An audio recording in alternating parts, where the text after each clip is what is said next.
दुनिया भर से सनातन धर्म की सारी खबरों से रहना चाहते हैं अपडेट, तो सब्सक्राइब करें द साइंटिफिक हिंदू को।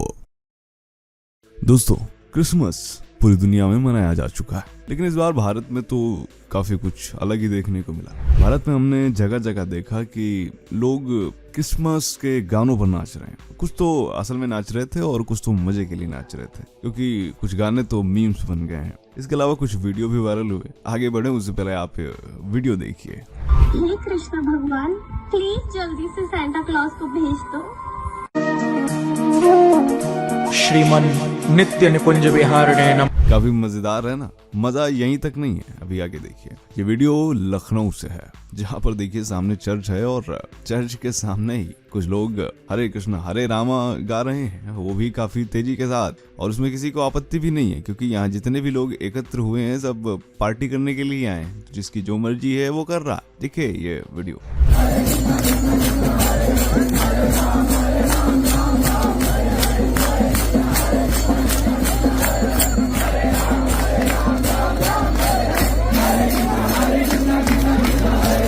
इसके अलावा दोस्तों, देश दुनिया के तमाम चर्चों से ऐसी तस्वीरें आई। दोस्तों, पहला वीडियो जो आपने देखा था उसमें भगवान श्री कृष्ण की चर्चा थी, और आप सभी जानते हैं कि भगवान श्री कृष्ण कितने आराध्य हैं ईसाइयों के। मजाक नहीं कर रहा हूँ, सीरियसली। इसका सबसे ज्यादा प्रमाण हमें देखने को मिला कई सारे देशों में, जैसे ब्रिटेन, अमेरिका, रूस। यहाँ के चर्चों में जय श्री कृष्ण भजन सुनाई दिया। ये तमाम वीडियोज उसी के उदाहरण हैं। देखिए ये वीडियोज।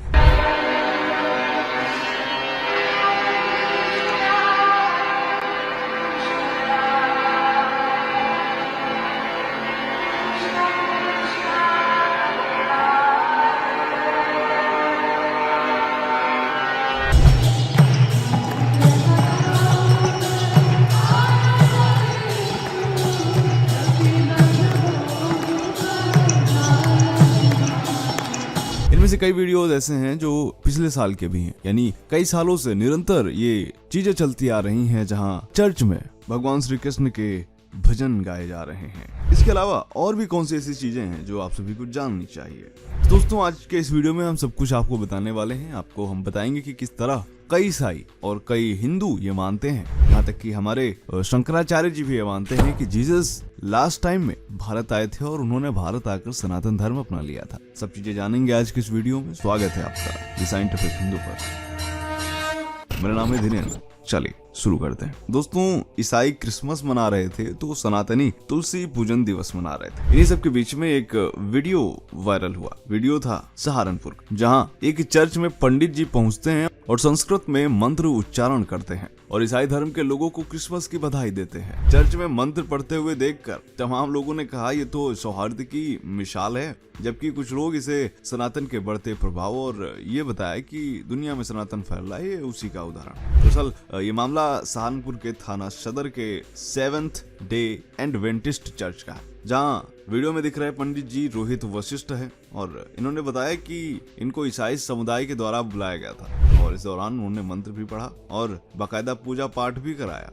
पंडित जी ने कहा कि जब मुझे आमंत्रण मिला तो मुझे कोई आपत्ति नहीं हुई। मैं गया और मैंने मंत्र पढ़े, पूजा पाठ कराया। हम सभी को ऐसे ही एक दूसरे को आमंत्रित करना चाहिए, उसमें बढ़ चढ़कर हिस्सा लेना चाहिए। आपको बता दें कि पंडित रोहित वशिष्ठ शहर में सनातन के जाने माने विद्वान हैं और ज्योतिषाचार्य भी हैं। इनकी काफी प्रसिद्धि है मित्रों। देखिए ये वीडियो।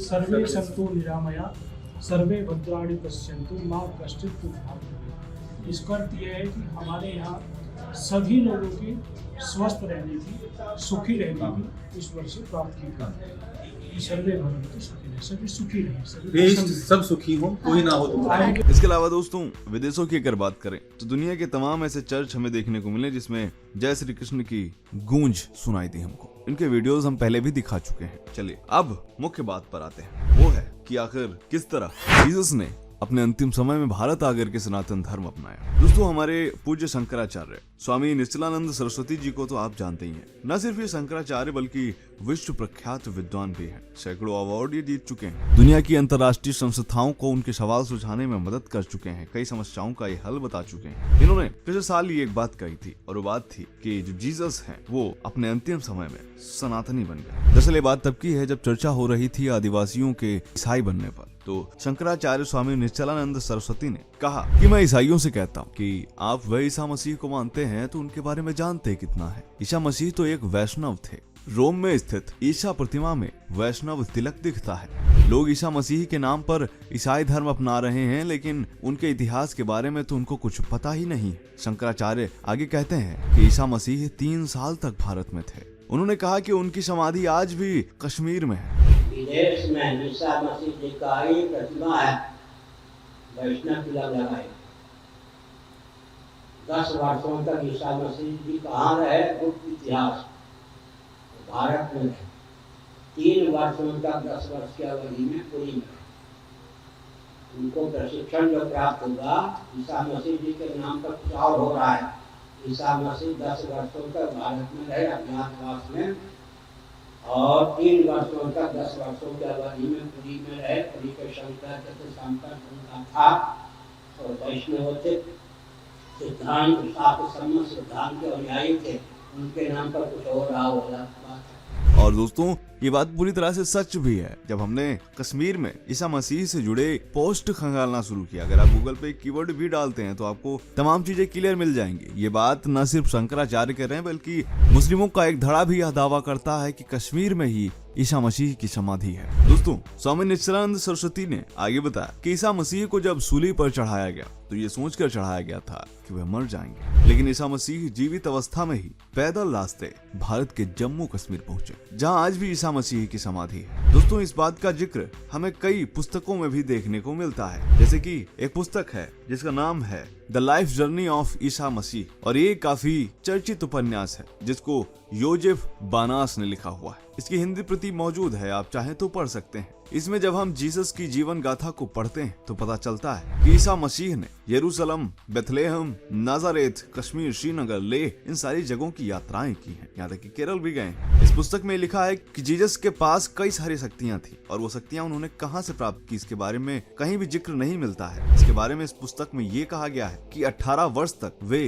भारत में हिंदू और बौद्ध दर्शन से शिक्षा प्राप्त करते रहे। इस पुस्तक में कहा गया है कि न सिर्फ अंत में बल्कि अपने किशोर युवा जीवन के 18 वर्ष वे तक्षशिला विश्वविद्यालय में रहे। यहाँ उन्होंने वेद, आयुर्वेद, दर्शन, शल्य क्रिया का अध्ययन किया। जीसस की मौत सूली पर नहीं हुई थी। इस पुस्तक में कहा गया है कि वे बचा लिए गए थे और भारत के साथ ही उन्हें पुनः भारत ले आए, और अपना अंतिम जीवन उन्होंने यहीं पर उपदेश देते हुए बिताया। श्रीनगर में आज भी उनकी समाधि है। इसके अलावा एक और रेफरेंस मिलता है, वो है निकोलस नोतोविक की पुस्तक जिसका नाम है the unknown life of Jesus Christ, और एक और पुस्तक जो कि है होल्गर कैस्टन की जिसका नाम है जीसस लिव्ड इन इंडिया। इसमें भी कुछ वैसी ही बातें कही गई हैं। इसमें 2 कहानियों की बात की जाती है। पहली कहानी है मारिका की, जिसे ब्रेस्ट कैंसर है और उसे विश्वास है कि यदि वह ईसा मसीह की कब्र तक पहुंच जाए तो वह ठीक हो सकती है। ईसा मसीह की कब्र खोजकर वह कश्मीर की राजधानी श्रीनगर आती है, लेकिन यहाँ आतंकवाद इस तरह था कि वह फंस जाती है। दूसरी कहानी है ईसा मसीह के जीवन, जिसमें यह कहा गया है कि ईसा मसीह ने भारत में काफी ज्यादा समय व्यतीत किया, उन्हें कश्मीर में दफनाया गया। जीसस मसीह का एक ही लक्ष्य था, वो था सत्य की खोज, और सत्य की खोज में वह भारत आए, और यही खोज उन्हें ईसा मसीह के जीवन की यात्रा का सत्य ढूंढने के लिए प्रेरित करती है। ये पुस्तकें सभी अमेज़न पर उपस्थित है। हालांकि कई पुस्तकों में दावा किया जाना, और सबसे हैरानी की बात यह है कि ये पुस्तकें कोई भारतीय नहीं लिख रहा, कोई आरएसएस का संचालक नहीं लिख रहा, कोई संघी नहीं लिख रहा, न ही कोई राष्ट्रवादी लिख रहा है। पुस्तकें लिखने वाले ईसाई हैं, वो ईसाई जो ईसाइयत में काफी ज्यादा आस्था रखते हैं। कई यहूदियों ने यह पुस्तकें लिखी हैं, और ये तो मैंने 3 ही पुस्तकों की बात की। इसके अलावा तमाम पुस्तकें हैं जिसमें यह जिक्र किया जाता है, तो ये बात कहीं न कहीं कुछ तो संबंध रखती ही है। आपकी राय क्या है, कमेंट करके बताइएगा। मिलते हैं आपसे अगले वीडियो में, तब तक के लिए जय हिंद, जय भारत, वंदे मातरम।